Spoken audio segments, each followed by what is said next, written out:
Hi welcome back to my YouTube channel. ಎಲ್ಲರೂ ಹೇಗಿದ್ದೀರಾ? ಎಲ್ಲರೂ ಸೂಪರ್ ಆಗಿದ್ದೀರಾ ಅಂತ ತಿಳ್ಕೊಂಡು ಇವತ್ತಿನ ಬ್ಲಾಗಲ್ಲಿ ನಾನು 3 ಲಂಚ್ ಬಾಕ್ಸ್ ರೆಸಿಪಿನ ನಿಮ್ಮ ಜೊತೆ ಶೇರ್ ಮಾಡ್ತಾ ಇದ್ದೀನಿ. ನಿಮಗೇನಾದರೂ ಈ ವಿಡಿಯೋ ಒಂದು ಪಕ್ಷ ಇಷ್ಟ ಆಯಿತು ಅಂದರೆ ವಿಡಿಯೋಗೆ ಒಂದು ಲೈಕ್ ಮಾಡಿ, ಹಾಗೆ ನಿಮ್ಮ ಫ್ಯಾಮಿಲಿ ಫ್ರೆಂಡ್ಸ್ಗೂ ಶೇರ್ ಮಾಡಿ. ಹಾಗೆ ಫಸ್ಟ್ ಟೈಮ್ ನೀವೇನಾದರೂ ನನ್ನ ಚಾನಲ್ನ ನೋಡ್ತಾ ಇರೋರಾದರೆ ಪ್ಲೀಸ್ ಚಾನಲ್ನ ಸಬ್ಸ್ಕ್ರೈಬ್ ಮಾಡ್ಕೊಳ್ಳಿ. ಲಂಚ್ ಬಾಕ್ಸ್ ಅಂದರೆ ಏನೋ ಒಂದು ತುಂಬಿ ಫಿಲ್ ಮಾಡಿ ಕಳಿಸೋದಲ್ಲ, ಅದು ಹೆಲ್ದಿ ಆಗಿರಬೇಕು. ಹಾಗೆ ಮಕ್ಕಳು ಅದನ್ನ ಫುಲ್ಲಾಗಿ ಖಾಲಿ ಮಾಡ್ಕೊಂಡು ಬಂದ್ರೇ ತಾಯಂದ್ರಿಗೆ ಏನೋ ಒಂಥರ ಸಮಾಧಾನ. ಅದಕ್ಕೋಸ್ಕರ ಹೆಲ್ದಿಯಾಗಿ ಮಕ್ಕಳಿಗೆ ಇಷ್ಟ ಆಗುವಂಥ ಒಂದು 3 ರೆಸಿಪಿನ ನಿಮ್ಮ ಜೊತೆ ನಾನು ಶೇರ್ ಮಾಡ್ತಾ ಇದ್ದೀನಿ. ನನ್ನ ಮಗಳಿಗಂತೂ ತುಂಬಾ ಇಷ್ಟ. ನೀವು ಕೂಡ ಈ ರೆಸಿಪಿನ ಟ್ರೈ ಮಾಡಿ ಅಂತ ಹೇಳ್ತಾ ಮೊದಲನೇ ರೆಸಿಪಿನ ಹೇಳ್ತಾ ಇದ್ದೀನಿ. ಮೊದಲನೇದು ಮಶ್ರೂಮ್ ರೈಸ್. ಮಶ್ರೂಮ್ ಅಂತೂ ಮಕ್ಕಳಿಗೆ ತುಂಬಾ ಒಳ್ಳೆಯದು. ಸೊ ಅದ್ರ ಜೊತೆ ನಾವು ವೆಜಿಟೇಬಲ್ಸ್, ಯಾವ ವೆಜಿಟೇಬಲ್ಸ್ ಮಕ್ಕಳಿಗೆ ಇಷ್ಟ ಆಗುತ್ತೋ ಆ ವೆಜಿಟೇಬಲ್ಸ್ ಎಲ್ಲ ಹಾಕಿ ಫ್ರೈಡ್ ರೈಸ್ ಥರ ಅಥವಾ ಮಶ್ರೂಮ್ ರೈಸ್ ಥರ ಮಾಡಿಕೊಟ್ರೆ ಮಕ್ಕಳಿಗಂತೂ ಇಷ್ಟ ಆಗುತ್ತೆ. ನಾನಿವತ್ತು ಮೊದಲಿಗೆ ಮಶ್ರೂಮ್ನೆಲ್ಲ ಕ್ಲೀನಾಗಿ ಕಟ್ ಮಾಡಿಕೊಂಡು, ಆಮೇಲೆ ನಿಮ್ಮ ಮಕ್ಕಳಿಗೆ ಯಾವುದೇ ವೆಜಿಟೇಬಲ್ಸ್ ಇಷ್ಟ ಆಗುತ್ತೋ ಅದನ್ನೆಲ್ಲ ಕಟ್ ಮಾಡ್ಕೊಳ್ಳಿ. ನಾನಿಲ್ಲಿ ಆನಿಯನ್, ಟೊಮ್ಯಾಟೊ, ಕ್ಯಾಪ್ಸಿಕಮ್, ಕ್ಯಾರೆಟ್ ಹಾಗೆ ಸ್ವಲ್ಪ ಬೆಳ್ಳುಳ್ಳಿನ ಸಣ್ಣದಾಗಿ ಕಟ್ ಮಾಡ್ಕೊಂಡಿದ್ದೀನಿ. ಆಮೇಲೆ ಸ್ವಲ್ಪ ಕೊತ್ತಂಬರಿ ಸೊಪ್ಪು ಹಾಗೆ ಪುದೀನ ಸೊಪ್ಪು ಇಷ್ಟನ್ನು ಕಟ್ ಮಾಡಿ ಆದಮೇಲೆ ಈಗ ಮಾಡೋದಕ್ಕೆ ಒಂದು ಕಡಾಯಿ ಇಟ್ಟಿದ್ದೀನಿ. ಕಡಾಯಿ ಕಾದ್ಮೇಲೆ ಅದಕ್ಕೆ ಸ್ವಲ್ಪ ಎಣ್ಣೆ ಹಾಕ್ಕೊಳ್ಳಿ. ಎಣ್ಣೆ ಸ್ವಲ್ಪ ಜಾಸ್ತಿ ಹಾಕ್ಕೊಳ್ಳಿ, ಒಂದು 2ರಿಂದ 3 ಸ್ಪೂನ್ ಹಾಕ್ಕೊಳ್ಳಿ. ಯಾಕಂದರೆ ಫಸ್ಟಿಗೆ ನಾವು ಮಶ್ರೂಮ್ನ ಫ್ರೈ ಮಾಡ್ಕೊಳ್ಬೇಕು. ಮಶ್ರೂಮ್ ಫ್ರೈ ಮಾಡೋದಕ್ಕೆ ಒಂದು ಅರ್ಧ ಸ್ಪೂನ್ ಆಗುವಷ್ಟು ಚಿಲ್ಲಿ ಪೌಡರ್ ಹಾಗೆ ಒಂದು ಅರ್ಧ ಸ್ಪೂನ್ ಆಗುವಷ್ಟು ಸಾಲ್ಟನ್ನು ಹಾಕ್ಕೊಳ್ತಾ ಇದ್ದೀನಿ. ಇದನ್ನೀಗ ಚೆನ್ನಾಗಿ ಒಂದು 2ರಿಂದ 3 ನಿಮಿಷ ಫ್ರೈ ಮಾಡ್ಕೊಳ್ಳಿ. ಮಶ್ರೂಮ್ ಇದರಲ್ಲೇ ಬೇಯಬೇಕು, ಫ್ರೈಯಲ್ಲೇ ಬೇಯಬೇಕು. ಅದಕ್ಕೋಸ್ಕರ ಒಂದು 2-3 ನಿಮಿಷದಲ್ಲಿ ಮಶ್ರೂಮ್ ಬೆಂದುಬಿಡುತ್ತೆ. ಮಶ್ರೂಮ್ ಬೆಂದಾದಮೇಲೆ ಅದನ್ನ ಒಂದು ಪ್ಲೇಟಿಗೆ ಎತ್ತಿಟ್ಕೊಳ್ಳಿ. ನೋಡಿ, ಈ ಥರ ಒಂದು ಪ್ಲೇಟಿಗೆ ಎತ್ತಿಟ್ಕೊಂಡಾದಮೇಲೆ ಎಣ್ಣೆ ಏನು ಮಿಕ್ಕಿದೆ ಅದೇ ಎಣ್ಣೆಗೆ ಇವಾಗ ಬೇಕಿದ್ರೆ ಇನ್ನೊಂಚೂರು ಎಣ್ಣೆ ಹಾಕೋಬೋದು. ಆಮೇಲೆ ಅದಕ್ಕೇ ಸಣ್ಣದಾಗಿ ಕಟ್ ಮಾಡಿದಂಥ ಬೆಳ್ಳುಳ್ಳಿ ಹಾಗೆ ಒಂದು 2 ಹಸಿಮೆಣಸು ಹಾಕ್ಕೊಳ್ತಾ ಇದ್ದೀನಿ. ಅದನ್ನು ಜಸ್ಟ್ 1 ನಿಮಿಷ ಫ್ರೈ ಮಾಡ್ಕೊಳ್ಳಿ. ಅದು 1 ನಿಮಿಷ ಫ್ರೈ ಆದಮೇಲೆ ಅದಕ್ಕೇ ಒಂದು ಆನಿಯನ್, ಸ್ವಲ್ಪ ಸಣ್ಣದಾಗಿ ಹೆಚ್ಚಿಟ್ಟಂಥ ಆನಿಯನ್, ಅದನ್ನು ಹಾಕಿ ಅದನ್ನು ಅಷ್ಟೇ ಒಂದು ನಿಮಿಷ ಫ್ರೈ ಮಾಡ್ಕೊಳ್ಳಿ. ಏನು ಕೆಂಪಾಗೋದು ಬೇಡ, ಜಸ್ಟ್ 1 ನಿಮಿಷ ಫ್ರೈ ಮಾಡಿಕೊಂಡ್ರೆ ಆಯಿತು. ಅದು ಫ್ರೈ ಆದಮೇಲೆ ಅದಕ್ಕೇ 1 ಟೊಮ್ಯಾಟೊ ಹಾಗೆ ಒಂದು ಸಣ್ಣ ಕ್ಯಾಪ್ಸಿಕಮ್, ಸ್ವಲ್ಪ ಕ್ಯಾರೆಟ್ ಹಾಗೆ ಅಷ್ಟನ್ನು ಹಾಕಿ ಚೆನ್ನಾಗಿ ಫ್ರೈ ಮಾಡ್ಕೊಳ್ಳಿ. ನಿಮ್ಮ ಮಕ್ಕಳಿಗೆ ಬೇರೆ ಯಾವ ವೆಜಿಟೇಬಲ್ಸ್ ಇಷ್ಟ ಆಗುತ್ತೋ ಅದನ್ನೆಲ್ಲ ಆ್ಯಡ್ ಮಾಡ್ಕೊಳ್ಬೋದು. ಆಮೇಲೆ ಅದಕ್ಕೇ ಒಂದು 1/4 ಸ್ಪೂನ್ ಆಗುವಷ್ಟು ಅರಿಶಿನ, ಚೂರು ಧನಿಯಾ ಪುಡಿ ಹಾಗೆ ಒಂದು ರುಚಿಗೆ ಉಪ್ಪು ಹಾಗೆ ಒಂದು ಅರ್ಧ ಸ್ಪೂನು ಬೇಡ, ಅದಕ್ಕಿಂತಲೂ ಕಡಿಮೆ ಪೆಪ್ಪರ್ ಪೌಡರ್ ಹಾಗೆ ಒಂದು 1/4 ಸ್ಪೂನ್ ಆಗುವಷ್ಟು ಗರಂ ಮಸಾಲ ಹಾಗೆ ಚೂರು ಮಿಂಟ್ ಲೀವ್ಸ್ ಹಾಕ್ಕೊಳ್ತಾ ಇದ್ದೀನಿ. ಆಮೇಲೆ ಒಂದು ಅರ್ಧ ಸ್ಪೂನ್ ಆಗುವಷ್ಟು ಟೊಮೆಟೊ ಕೆಚಪ್ ಇಷ್ಟನ್ನು ಹಾಕಿ ಚೆನ್ನಾಗಿ ಒಂದು 2 ನಿಮಿಷ ಫ್ರೈ ಮಾಡ್ಕೊಳ್ಳಿ. ಚೆನ್ನಾಗಿ ಫ್ರೈ ಮಾಡ್ಕೊಳ್ತಾ ಇರಿ, ಯಾಕಂದರೆ ಆ ವೆಜಿಟೇಬಲ್ಸ್ ಏನಿದೆ ಸ್ವಲ್ಪ ಬೇಯಬೇಕು. ಅದೆಲ್ಲ ಸ್ವಲ್ಪ ಬೆಂದಾದಮೇಲೆ ಅದಕ್ಕೇ ಮಾಡಿದಂಥ ರೈಸನ್ನು ಹಾಕಿ ಆಮೇಲೆ ಫ್ರೈ ಮಾಡಿಟ್ಟಂಥ ಮಶ್ರೂಮ್ನ ಕೂಡ ಆ್ಯಡ್ ಮಾಡ್ಕೊಳ್ತಾ ಇದ್ದೀನಿ. ಆಮೇಲೆ ಸ್ವಲ್ಪ ಕೊತ್ತಂಬರಿ ಸೊಪ್ಪನ್ನು ಹಾಕ್ಕೊಂಡು ಎಲ್ಲದನ್ನು ಚೆನ್ನಾಗಿ ಒಂದು ಸಲ ಮಿಕ್ಸ್ ಮಾಡಿಕೊಂಡ್ರೆ ಸೂಪರ್ ಟೇಸ್ಟಿಯಾಗಿ ಮಶ್ರೂಮ್ ರೈಸ್ ರೆಡಿ ಆಗುತ್ತೆ. ಕ್ವಿಕ್ಕಾಗಿ ಮಾಡ್ಕೊಳ್ಬೋದು. ಬೆಳಿಗ್ಗೆ ಎದ್ದ ತಕ್ಷಣ ಏನು ಮಾಡೋದಂತ ಟೆನ್ಷನ್ ಮಾಡ್ಕೊಳ್ಳೋದಕ್ಕಿಂತ ರಾತ್ರಿಯೇ ನಾಳೆ ಮಶ್ರೂಮ್ ರೈಸ್ ಮಾಡೋದು ಅಂತ ಫಿಕ್ಸ್ ಆದರೆ ಪಟ ಅಂತ ಮಾಡ್ಕೊಳ್ಬೋದು. ಮಕ್ಕಳಿಗೂ ತುಂಬಾ ಇಷ್ಟ ಆಗುತ್ತೆ. ಹಾಗೆ ಹೆಲ್ದಿಯಾಗಿರೋ ಒಂದು ಲಂಚ್ ಬಾಕ್ಸ್ ರೆಸಿಪಿ. ಇದನ್ನೆಲ್ಲ ಮಿಕ್ಸ್ ಮಾಡಿ ಜಸ್ಟ್ 1 ನಿಮಿಷ ಅದನ್ನ ಕ್ಲೋಸ್ ಮಾಡಿ ಇಡಿ. ಬೇಕಿದ್ದರೆ ಚೂರು ಲೆಮನ್ನ ಸ್ಕ್ವೀಸ್ ಮಾಡ್ಕೊಳ್ಳಿ. ಮಕ್ಕಳಿಗೆ ಇಷ್ಟ ಆಯಿತು ಅಂದರೆ ಮಾಡ್ಕೊಳ್ಳಿ, ಇಲ್ಲಾಂದರೆ ಸ್ಕಿಪ್ ಮಾಡಿ. ಆಮೇಲೆ ಎಲ್ಲದನ್ನು ಚೆನ್ನಾಗಿ ಒಂದು ಸಲ ಮಿಕ್ಸ್ ಮಾಡಿದರೆ ನೋಡಿ ಎಷ್ಟು ಚೆನ್ನಾಗಿ ಕಲರ್ಫುಲ್ಲಾಗಿ ಉದುರಾಗಿ ಬಂದಿದೆ ಅಂತ. ಮಕ್ಕಳಿಗೂ ಇಷ್ಟ ಆಗುತ್ತೆ, ಮಿಕ್ಕಿದರೆ ನೀವು ಕೂಡ ತಿನ್ಕೋಬೋದು. ಆಮೇಲೆ ಅದನ್ನು ಲಂಚ್ ಬಾಕ್ಸಿಗೆ ಹಾಕಿ ಆ ಲಂಚ್ ಬಾಕ್ಸ್ ಜೊತೆ ನಿಮಗೆ ಮಕ್ಕಳಿಗೆ ಇಷ್ಟ ಆದಂಥ ಮಕ್ಕಳಿಗೆ ಏನು ಇಷ್ಟ ಆಗುತ್ತೋ ಅದನ್ನೆಲ್ಲ ಫಿಲ್ ಮಾಡಿ ಕಳಿಸಿದರೆ ಲಂಚ್ ಬಾಕ್ಸು ಫುಲ್ ಆಗುತ್ತೆ.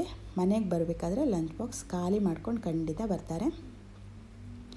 ಫುಲ್ ಪ್ರೋಟೀನ್ ರಹಿತ ಒಂದು ಲಂಚ್ ಬಾಕ್ಸ್ ರೆಸಿಪಿ ಅಂತ ಹೇಳ್ಬೋದು. ನಾನಿಲ್ಲಿ ಸ್ವಲ್ಪ ಎಗ್ಗು, ಕುಕ್ಕುಂಬರು, ಆ್ಯಪಲ್ಲು ಹಾಗೆ ಸ್ವಲ್ಪ ಡ್ರೈ ಫ್ರೂಟ್ಸು ಹಾಕ್ತಾಯಿದ್ದೀನಿ. ಹಾಗೆ ನಾನಿಲ್ಲಿ ಸ್ವಲ್ಪ ಅವಳಿಗೆ ಇಷ್ಟ ಆಗುತ್ತೆ ಈ ಥರ ಇದೇನು ಕಾಳುಗಳು, ಇದನ್ನೆಲ್ಲ ಬೇಯಿಸಿ ಇಟ್ಟಿದ್ದೆ, ಅದನ್ನೆಲ್ಲ ಆ್ಯಡ್ ಮಾಡ್ಕೊಳ್ತಾ ಇದ್ದೀನಿ.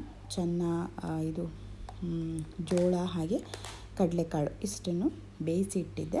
ಇವಾಗ ಲಂಚ್ ಬಾಕ್ಸ್ ರೆಡಿ. ಇವಾಗ ನಾನು ಮಾಡ್ತಾಯಿರೋ ಸೆಕೆಂಡ್ ರೆಸಿಪಿ ಪೋಹಾ ಅವಲಕ್ಕಿ.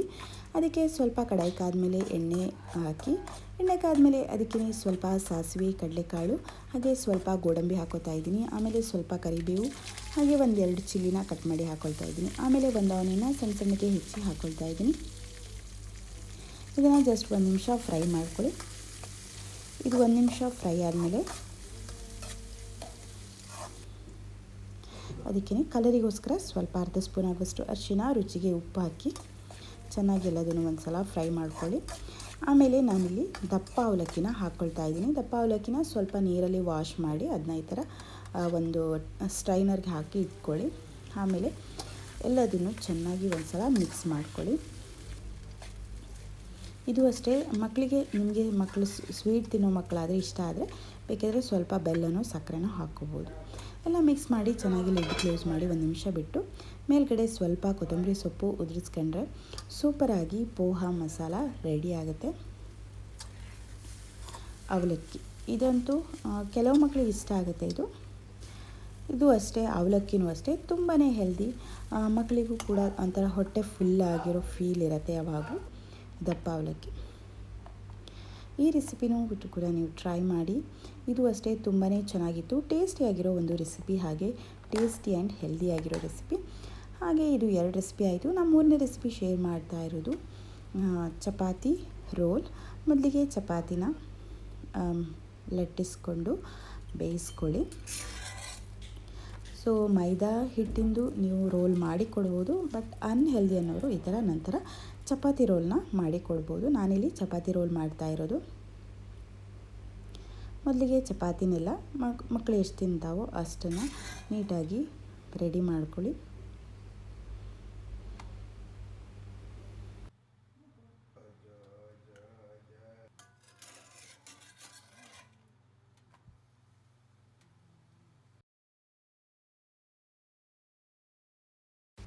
ಚಪಾತಿ ರೆಡಿ ಆದಮೇಲೆ ನಾನಿಲ್ಲಿ ಪನ್ನೀರನ್ನ ಹಾಕ್ಕೋತಾ ಇರೋದು ಒಳಗೆ ಫಿಲ್ ಮಾಡೋದಕ್ಕೆ. ಅದಕ್ಕೆ ಪನ್ನೀರನ್ನ ವಾಶ್ ಮಾಡಿ ಅದಕ್ಕೆ ಒಂದು 1/4 ಸ್ಪೂನ್ ಆಗುವಷ್ಟು ಚಿಲ್ಲಿ ಪೌಡರ್ ಹಾಗೆ ಚೂರು ಉಪ್ಪು ಹಾಕಿ ಅದನ್ನ ಚೆನ್ನಾಗಿ ಒಂದು ಸಲ ಮಿಕ್ಸ್ ಮಾಡ್ಕೊಳ್ಳಿ. ಆಮೇಲೆ ಒಂದು ಕಡಾಯಿಗೆ 1 ಸ್ಪೂನ್ ಆಗುವಷ್ಟು ತುಪ್ಪ ಹಾಕಿ ಮೊದಲಿಗೆ ಪನ್ನೀರ್ನೇನು ಅದನ್ನ ಫ್ರೈ ಮಾಡ್ಕೊಳ್ಬೇಕು. ಸೊ ಪನ್ನೀರ್ನ ಯಾವಾಗಲೂ ತುಪ್ಪದಲ್ಲಿ ಫ್ರೈ ಮಾಡಿದರೆ ತುಂಬ ಚೆನ್ನಾಗಿರುತ್ತೆ. ಅದಕ್ಕೋಸ್ಕರ ತುಪ್ಪದಲ್ಲೇ ಫ್ರೈ ಮಾಡ್ಕೊಳ್ತಾ ಇರೋದು. ಇದನ್ನು ಒಂದು 2 ರಿಂದ 3 ನಿಮಿಷ ಮೀಡಿಯಮ್ ಊರಿನಲ್ಲೇ ಇಟ್ಕೊಂಡು ಫ್ರೈ ಮಾಡ್ಕೊಳ್ಳಿ.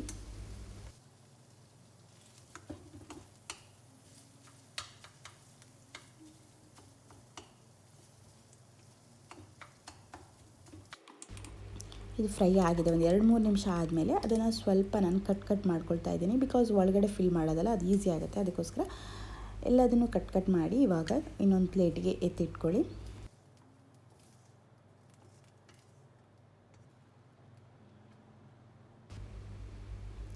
ಆಮೇಲೆ ಅದೇ ಕಡಾಯಿಗೆ ಸ್ವಲ್ಪ ಎಣ್ಣೆ ಹಾಕಿ ಸಣ್ಣದಾಗಿ ಹೆಚ್ಚಿದಂಥ ಬೆಳ್ಳುಳ್ಳಿ ಹಾಗೆ 1 ಚಿಲ್ಲಿ ಹಾಕೋತಾ ಇದ್ದೀನಿ. ಹಾಗೆ 1 ಆನಿಯನ್ನ ಉದ್ದುದಕ್ಕೆ ಹೆಚ್ಚಿ ಹಾಕ್ಕೊಳ್ತಾ ಇದ್ದೀನಿ.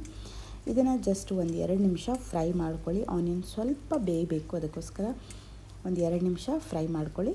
ಆಮೇಲೆ ಅದು ಫ್ರೈ ಆದಮೇಲೆ ಅದಕ್ಕೇ ಒಂದು ಅರ್ಧ ಟೊಮ್ಯಾಟೊ ಉದ್ದುದಕ್ಕೆ ಹೆಚ್ಚಿ ಹಾಕ್ಕೊಳ್ತಾ ಇದ್ದೀನಿ. ಹಾಗೆ ಸ್ವಲ್ಪ ಕ್ಯಾರೆಟನ್ನು ತುರಿದು ಹಾಕ್ಕೊಳ್ತಾ ಇದ್ದೀನಿ. ಹಾಗೆ ಸ್ವಲ್ಪ ಕ್ಯಾಪ್ಸಿಕಮ್, ಇದನ್ನು ಅಷ್ಟೇ ಸ್ವಲ್ಪ ಉದ್ದುದಕ್ಕೆ ಹೆಚ್ಚಿ ಹಾಕ್ಕೊಂಡ್ರೆ ಚೆನ್ನಾಗಿರುತ್ತೆ. ಆಮೇಲೆ ಒಂದು 1/4 ಸ್ಪೂನ್ ಆಗುವಷ್ಟು ಅರಿಶಿನ, ಚೂರು ಧನಿಯಾ ಪುಡಿ, 1/4 ಸ್ಪೂನ್ ಆಗುವಷ್ಟು ಚಿಲ್ಲಿ ಪೌಡರ್, ಹಾಗೆ ರುಚಿಗೆ ಉಪ್ಪು, ಹಾಗೆ 1/4 ಸ್ಪೂನ್ ಆಗುವಷ್ಟು ಗರಂ ಮಸಾಲ ಇಷ್ಟನ್ನು ಹಾಕಿ ಚೆನ್ನಾಗಿ ಎಲ್ಲದನ್ನು ಫ್ರೈ ಮಾಡ್ಕೊಳ್ಬೇಕು. ಇದು ಸ್ವಲ್ಪ ಏನು ವೆಜಿಟೇಬಲ್ಸ್ ಏನಿದೆ ಅದೆಲ್ಲ ಬೇಯಬೇಕು. ಅದಕ್ಕೋಸ್ಕರ ಒಂದು 2 ರಿಂದ 3 ಒಂದು 5 ನಿಮಿಷ ಚೆನ್ನಾಗಿ ಫ್ರೈ ಮಾಡ್ಕೊಳ್ತಾ ಇರಿ.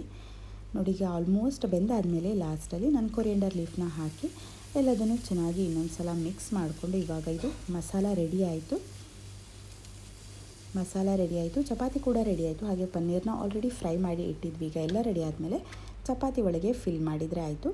ಇದರ ಮೇಲೆ ನೀವು ಬೇಕಿದ್ದರೆ ಟೊಮೆಟೊ ಕೆಚಪ್ಪನ್ನ ಫಿಲ್ ಮಾಡಿ ಸ್ಪ್ರೆಡ್ ಮಾಡಿ ನೀವು ಇದು ಮಸಾಲ ಹಾಕೋಬೋದು. ಇಲ್ಲ ಅಂದರೆ ಪುದೀನ ಚಟ್ನಿ ಏನಿದೆ ಅದನ್ನು ಕೂಡ ಚೆನ್ನಾಗಿ ಸ್ಪ್ರೆಡ್ ಮಾಡಿ ಈ ಥರ ಮಸಾಲ ಹಾಕೋಬೋದು.